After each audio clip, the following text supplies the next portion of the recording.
Today I want to tell you about a conversation that I had that stopped me cold. I was sitting across the table from a young 30-year-old accountant, a star performer, the kind of team member that everybody recruits and wants, is very outgoing, high performer, great team player, brings a lot of positive energy, a lot of creativity to his job. And we're having a normal conversation, and I'm thinking I'm catching up on what's going on in his career, what's going on in his personal life. And then very calmly and just kind of as a matter of fact, he said, next month after I collect my performance bonus, I'm going to start looking for another job. No drama, no anger, kind of like he was ordering lunch. But my leadership antennas went up immediately because I knew he loved what he was doing. He had been getting great reviews, the best performance bonuses they offered. He was really into this position in this company. And so I leaned in a little bit and I asked the obvious question, tell me more about this. It seems like you've always been excited about this opportunity, this job. What's really going on here? His answer came in one word: flexibility.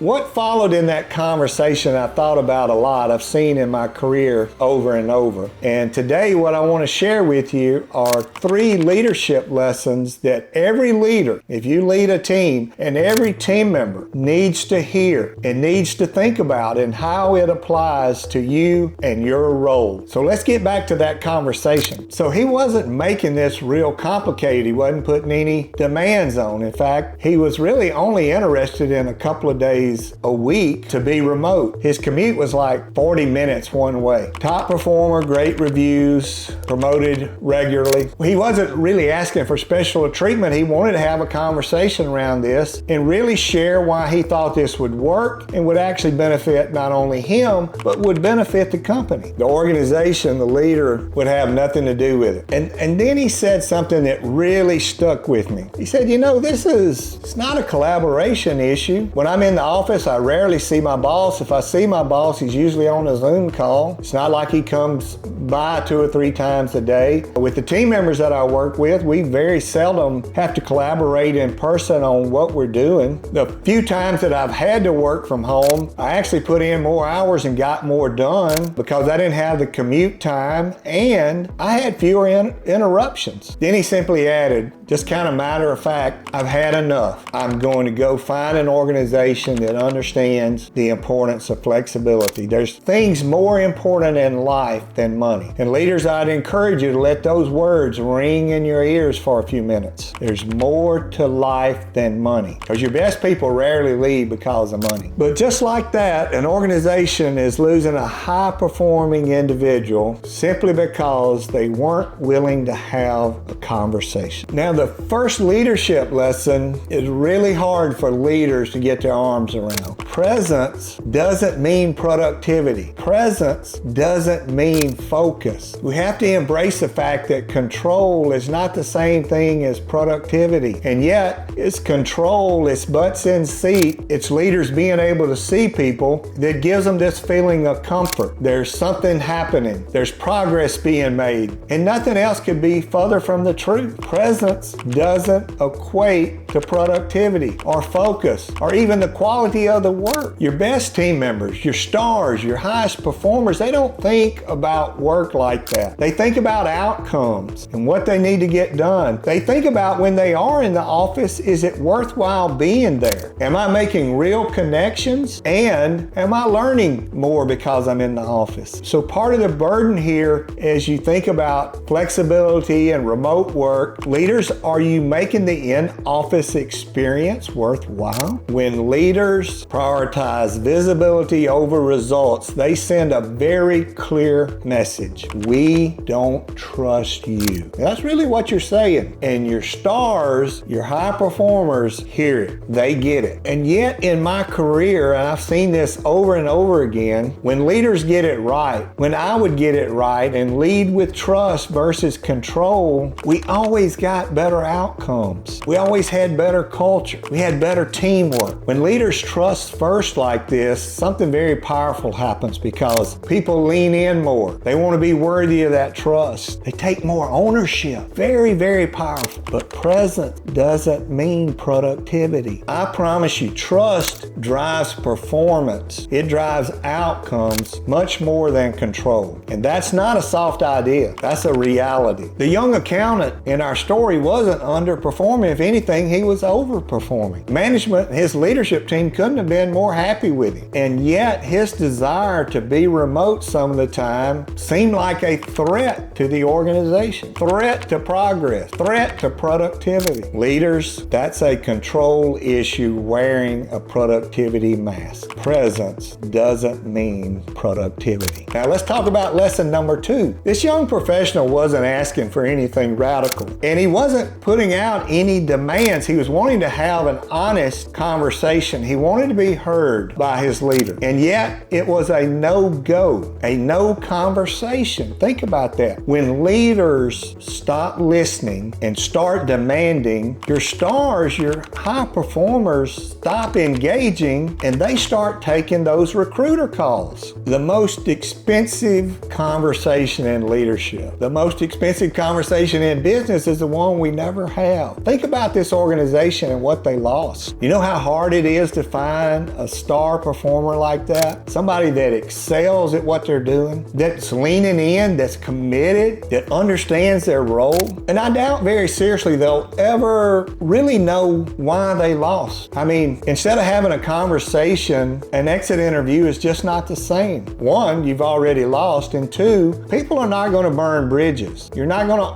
you're going to get half-truths. You get half the story. What's the most convenient excuse that leaves me rehireable? People don't want to burn bridges, and they don't want that conflict. So the time we need to have these conversations is before that star performer is upset. We need to have those conversations so that we know what our people need. When I was helping build a magnetic culture, a culture where people felt safe about telling the truth, we had to be very intentional for people to have that comfort level, to know that they could come tell us what they wanted, what they needed, what they were observing, and not be afraid to do that. When you get that confidential feedback like that, that's like gold, because then you can make a difference in people's lives. You can make a difference in the workplace. And when people feel heard, they feel valued. But that type of environment doesn't happen by accident. You have to be intentional. You have to be listening and asking for those conversations even. So that's what I would encourage you to do. If you're a leader on a team, I would encourage you to go ask your star performers, what do they need? Ask all your team members, what do they need? What do they see going on? And team member,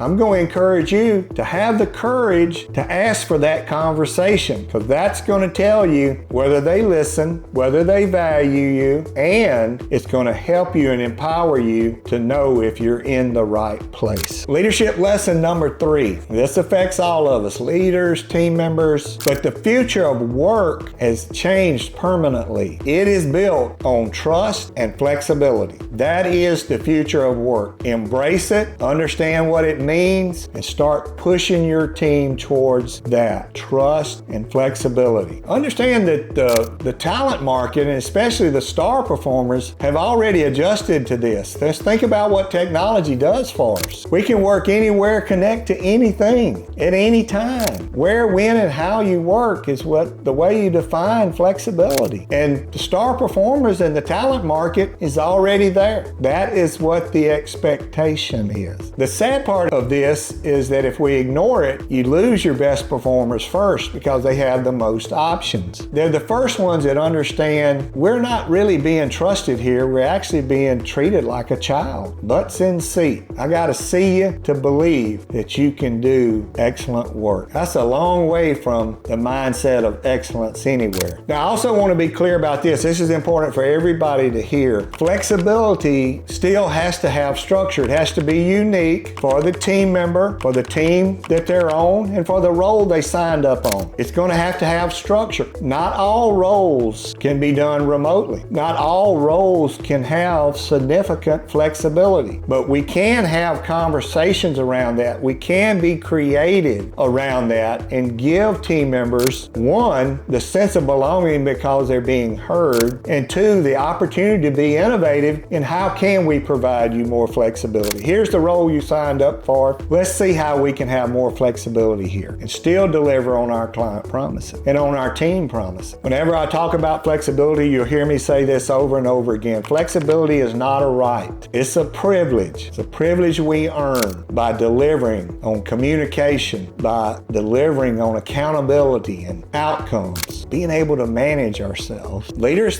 step back and think about it. That's also a commitment you're making, that if you have someone who is demonstrating the ability to get results, to be a high performer, and you don't allow them the opportunity to be flexible at times, then you're destroying that trust. You're breaking that promise. Because what you're saying, whether you say it out loud or not, is I trust our policies more than I do you. I trust being able to see you in your seat more than I trust your ability to deliver. It's a harsh message, but that's exactly the message that our young accountant heard. Our policy, we trust it more than we trust you, was ringing in his ears. And now the closing of that door as he left is ringing in the ears of that leader. So very quickly, I want to touch on what should leaders be doing. First and foremost is create an environment where you can have the conversation. Lean into that. Be vulnerable. Ask for those conversations. And when you have that opportunity, truly listen. And it's not about fixing everything right then. It's about listening and starting to make progress and communicating what you see as that progress would be. The second thing I would encourage you to do is evaluate your flexibility philosophy. Are you trying to lead with a bunch of strict rules, lots of control, lots of structure? Or is it really a philosophy where team members can, based on their ability to perform, have some significant flexibility? And let me ask you this, does your team even believe in flexibility? Let's just say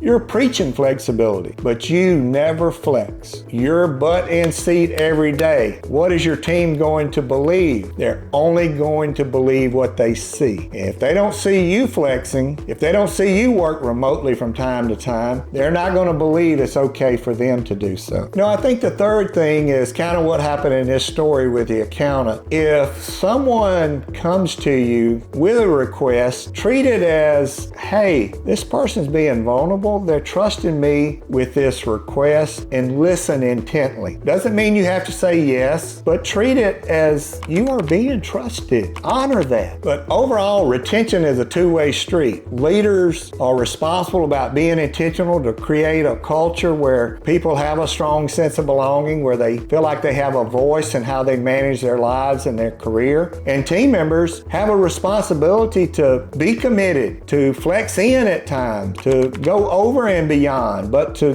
be productive and to deliver and to communicate and honor those communications. The organizations that figure this out together create truly magnetic cultures. Cultures built on trust and flexibility, a strong sense of belonging, where we can have those conversations that make us better. But I want you to take this away. Whenever you use the word flexibility, right behind it is the word accountability. Flexibility and accountability go together. In closing, I want to make this very clear, especially for retention of your stars, your high performers. The most important retention strategy is not compensation or benefits or perks. It's having leadership that listens, that has actually connected and demonstrates that they care about those team members. That is the number one retention strategy. Lead well and build something that's bigger than ourselves. And always remember, whether we're leaders, team members, whoever we are, we have that rally cry. We have